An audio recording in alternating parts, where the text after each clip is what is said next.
All right. Today I'm behind the wheel of a 2024 Mercedes-Benz EQS. So EQ is kind of the lineup of Mercedes-Benz vehicles, and they have different letters at the end depending on size. It's basically what I figured out. It's kind of what I did in my head. Hey, it's Tim, pickup truck plus SUV talk, and this thing is quite interesting. And you know, it's one of those things I've been driving on for a week, and I've just kind of been trying to wrap my head around it because there's a lot to talk about and there's not a lot to talk about. Stay with me here on this one. So in this video, we'll do an exterior, we'll do interior, I'll show you some features of it, and we'll get back on the road and I'll tell you how it drives and kind of get to that a lot to talk about, but not a lot to talk about situation. Yeah. Okay, I'm gonna pull over here a little bit and do some exterior footage for you. Okay, we'll try to do this with the wind. I'll cover up my mic a little bit. So this is Twilight Blue Metallic. There's your front exterior. It's got the big Mercedes-Benz logo, LED lighting there, little nice signature there. It's got the black on there too with a little bit of Mercedes-Benz logo there. Nice blue coming around the sides, a little bit of chrome there, not overly chrome, but it definitely says luxury there. There's your Mercedes-Benz. See the logos on your wheels there. Running boards are a little awkward. We haven't really used them. We kind of step over them. I don't know. I'm kind of mixed on those things. EQS 450 4MATIC. There is your rear end. And it has a nice look. It looks like a Porsche Cayenne to me, or Macan, or kind of style. And again, these running boards are they're just awkward. It's like my foot, it doesn't fit. I have a 9.5 foot shoe, not big feet, and I just can't really make them work. So all week long, my wife and kids and everybody, we've been kind of just stepping over them to get into the Mercedes-Benz. Okay, let's unlock this. This has the Tesla style like door handles that they go in as you're driving, in as you lock. And what's interesting is the motors pull in and they pull out. Yeah, you can see the motors pushing and pulling. So in the wintertime when things are frozen, these motors should still push out so you can get into the vehicle rather than being pulled in. Yeah, makes sense. All right, so second row seating, of course I put my bag right in the wrong spot. Let me move that over there. Okay, so back here we have this really nice styling here, really nice materials. This is the blue line here. You can actually change those colors. I'll show you more about those. Heated seats, there's your adjustable seats. Nice wood grain here. This is probably some of the nicest wood I've seen in the vehicle, which you should for this vehicle, this price point. Mercedes-Benz is still. This is interesting. I'm not wearing a hat today because it's windy, it's cold, it's supposed to rain a little bit. So unfortunately the vehicle is going to be a little dirty when I show it to you guys, and I apologize for that. But I'm glad I'm not wearing a hat because my hat kind of sticks to this, just the way the Velcro is. But this is just, it's a nice pillow. Look at the feel. This thing is crazy. I never thought I'd be geeking out about headrests. I sure as hell didn't.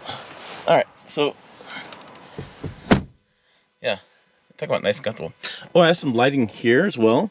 Lighting. A separate sunscreen there for this there. Lighting there, and then I have a screen here. I'll try to show you. Comfort, settings. I can change different things, brightness. I can actually change the color inside the cabin. I think there's a settings, interior assistant, rear light, ambient light, function. Oh, I'm not, vehicle's not on, so I have to get on to show you that one. But a lot of the same features here you'll see in that screen over there. I'll get to that in a minute. There's your HVAC controls there. And then one thing my kids noticed was there's a cell phone charger there, but there's not much as far as in the way of cup holders. There's a cup holder there, and then we're playing around with it, and that has to be a cup holder there. There we go. No? Okay, I promise you that's a cup holder. I just, there we go. I had to double do it or something. So it's kind of, I don't know, maybe just the newness of the vehicle, just because it's only got some 400 some miles on it. But there we go. There's the cup holders. Whew. I'm glad I could show that. It just needs to be used a little bit, I think. Not a big deal. And then we'll close that. And then that goes up, and that's how you pull that down. So headroom is great, legroom is great. The carpet back here, even with my shoes on, I can tell the carpet is much better. Yeah, this thing is nice back here. So, and what is this? Oh, wireless headphones. Interesting. Huh, cool stuff. Let's hop up front, because the front's, well, agreeably more interesting. Okay, up front here. All right, here we go. Let's hop in here. I'm going to hit the start stop button, which is how you turn it on. And then that opens there. That's how the screen looks. As the display goes, again, sorry for some of the bugs. There's your power delivery, your mile per hour, and then some information as far as how many miles are on it, park position, and then we need to. Okay, sorry, I have to pause the music. I get a copyright strike, which is no bueno. There is my house, and that new road's been there for 20 years. Interesting stuff. So this is your big screen. It's got another screen over here. If you turn this on, you can see the same screen kind of pops up, but you have controls over here as far as navigation, phone, radio, media. So you can control over here, driver control here, and then you can see here. So screens. This is lots of screens, and some of the screens are pretty cool too. So there's a trunk button lighting up. Oh, close. Interesting. So trunk button there. I go to home. Here, apps, store, comfort, settings, off-road mode, if I were to do that. Then CarPlay. I have wireless CarPlay. Comfort, I have massage, and this is ambient lighting, so we can see the lighting right there, and I can change it however I want to. That is pretty interesting to change that lighting. So useful, I don't know. Fun, yeah. Oh, I can multicolor it too. I can have different. Oh, that's cool. All right, it's cool. It's different. It's something that you may use, may not use. I do know at night these things light up as well, so everything's kind of lit up. Nice, again, different seat modes. The nice speakers, that wood grain there. Your controls for your mirrors, locks, stuff like that. A couple are down there. Trunk release, and then just basic, you know, just a gas brake, gas pedal, or accelerator. Some controls here. These are the Mercedes-Benz ones that you slide your finger to go up and down with. I don't love them, and the cruise control I've got to figure it out. I mean, you can go up for like 1 or +5, or down for 1, or you kind of play with that a little bit. I kind of got that figured out. Has a display, the two-tone here, and then yeah, the nice, again, pillows there, lighting here, SOS. Some of this black piano black key color here. This really has luxury finish to it. And then you see the lighting up here as well. So quite a bit of lighting there. And then we have, this is nice, wide open down there, big area for your luggage and stuff, or like purses, or that. Look at all that storage around there. That's really nice. One of the good benefits of EVs is storage space. I have a wireless charger back there, USBs, phone. Oh, right there. Oh, I hit something. I don't know what I hit. Different drive modes, radio buttons, and then some good storage down here. Look at my hand. So I'll take my Yeti and my Hef T in here, and look at that is so much storage. Wow. And USBs there as well. So this is quite a roomy interior, being that it's not like a 3-row big wide SUV. You do have quite a bit of storage back there as far as storage inside the cabin. Up front, the rear, getting those cup holders opening up, you have some cup holders there. I don't know. Second row seems like a little more storage, and the doors as well. The doors, the kids couldn't quite fit their pop bottles in there. Maybe they had the bigger size. Maybe had the water instead. That'd be something. Okay, let's go over price, but before I do, I should kind of point out some things. I have a nice cloth to clean my screen off with. I have different charging my vehicle notifications. I have EQ models, service and warranty information, and then I have the owner's manual. Now, I had to look through this owner's manual. There's something on the screen I couldn't quite figure out. I finally got it figured out, but this is your owner's manual. Holy cow. It's something. So you got an afternoon, you got nothing else to do. Maybe you have a cup of tea or something and sit back with this, or a cup of coffee, or something more inspiring and interesting in your drink, and you can read the owner's manual. For me, I'm just going to put it back in the container, because that is quite the manual. Let's see. I want to look at the price, because always going to be conversation, and I want to make sure I put it in the video. I'll probably reference it in the intro. But our total retail price is $121,765. Let's see if I can't put a digital version on the screen. Starting price is $107,400. The neutral grain yacht design Norway maple wood. Yacht did not. $1,500 for that. I have acoustic comfort package, $1,000. One wireless headset's $200 for that.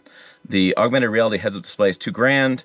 Heated rear seats, $500. Soft closed doors, $550. Soft closed doors, eh?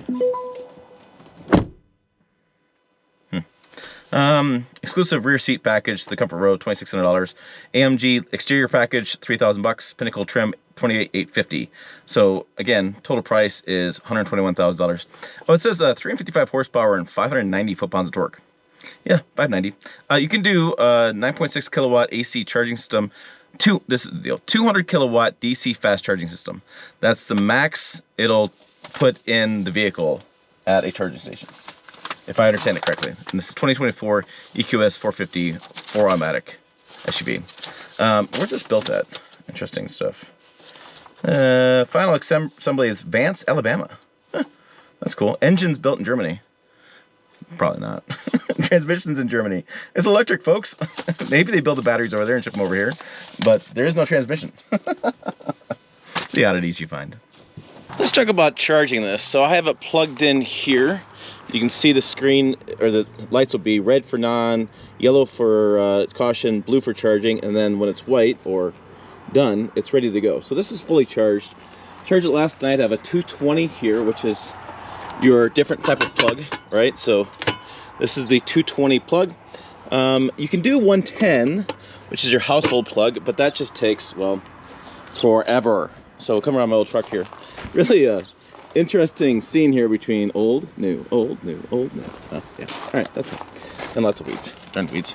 So I'm gonna look inside the cabin real fast, and you can see on the screen 398 miles at 100%. Now, that number is going to vary depending on how you drive.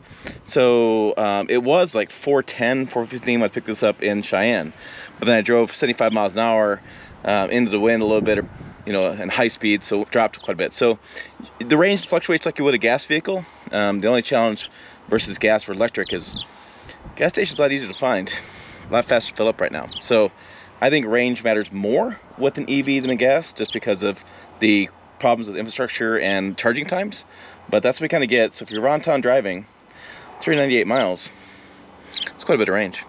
Okay, let's check out the rear cargo room for those wondering. Yeah, 2 sets of golf clubs, some really old golf shoes. I need some new ones. My golf sandals, yay! And you can probably fit 4 sets of golf clubs back here if you stacked them up. So quite a bit of cargo room. And then I'm gonna move the clubs out of the way, and I'll show you the storage down here underneath. It's quite an interesting spot. Okay, here's that cargo space. Let me see if I can do this one-handed, holding the camera and one hand. So if you flip this up, and you can see this nice dark mat here, by the way, easier to clean than the white, which the white would be a nightmare personally, but the black, yes, cargo area. Anyways, I digress. Let's see, you pull this up, look at all that storage you have back in here. You even got all the way there, and so this, boom, take my hand there, this fits in here. So I have 2 charging cords, which is interesting. That's a 220 and 110 combo. I'm not actually sure why you have this one. And then I have pillows. Yes, nice pillows in a luxury vehicle. I like that. Let me open this up. I gotta figure out why they have this one. This is gonna drive me nuts. But put my pillow back. So if you want to pull over and take rest dry balls, those are actually really nice pillows. Really comfortable pillows. Okay, enough about the pillows, Tim. Moving on. Okay, in this case, in this test vehicle, they sent 2. You can see the cable size. This is a 110, so this is just a 110 charger. Then the other one has a 220 that has an adapter to plug it into 110 or 220. So just interesting, 2 different solutions there. But I can always tell by the cable size what you have. Like the thicker you go, more powerful you go, which is why those superchargers have really thick cables, because you need all that copper to be able to run electricity to the vehicle. That's how electricity works, guys. Okay, so now back on the road with this Mercedes-Benz EQS. This is the one you see advertised during golf tournaments and things that I happen to watch. This thing is, well, like I said, it's a luxury SUV, right? As you'd expect from Mercedes-Benz. I have some really interesting things like the headrests and the lighting and the cool features like that. And then I have electric powertrain. So I don't have gas engine, I don't have a hybrid. This is a fully electric powertrain. I have 400 some miles of range. Right now it's saying my max is 448 miles. Earlier in the video I showed you charging it overnight and having 400 miles. So it's one of those things where it's like, there's a lot to talk about. The dash, the screen, the tech, it's all really interesting stuff for people that are really tech focused. But it's not a lot to talk about because, well, it just works. It works really well. It makes me wonder, like, why people buy a Tesla over this if you're in that price range. I mean, this is a nice cabin. This is a nice screens. This is nice to drive. The seating position's great. The build quality is nice. The panels line up, which is something Tesla's been struggling with for quite a few years. This seems like a really nice experience behind the wheel of this. I've driven hour and a half, so that's probably 90 miles. I've probably almost 200 miles in this vehicle this week, or maybe 150 miles in this vehicle this week. And every time I get in, it's nice, it's quiet, it's comfortable, good seating position, my butt feels great, heated seats, massaging seats, it's got all the features. So the issue is this: if you're in the price range of a six-figure car, you know, I don't know what your difference here between gas and EVs are. Typically it's around $20,000, $30,000. But in this case, I mean, you get a smoother driving experience. It's acceleration right off the line, no shifting, no transmissions, no maintenance. If you can charge from home, you're gonna save even more money versus doing the premium fuel in these vehicles. As long as you don't do a lot of road tripping, I think you're fine. Road trips are still a challenge with EVs. But other than that, I mean, it's a beautiful vehicle. I've really enjoyed my time with it this week, and I'm glad I got a chance to test it out. I'm gonna pass this old Ford like he's standing still. That's funny. I like messing with the ranchers around here. So, you know, as far as I'm concerned, get past the price. I don't see a lot I don't like in this vehicle. I see a lot that I do like. Storage room's great. The seating is nice, comfortable. I feel like I'm in a good visibility for the cabin. Yeah, just a lot of stuff I like about it. But again, you know, it comes down to price point. It's a little pricey for me. All right, for more, check videos over here, website down below as well, pickuptrucktalk.com. As always, thanks for watching. I will see you down the road.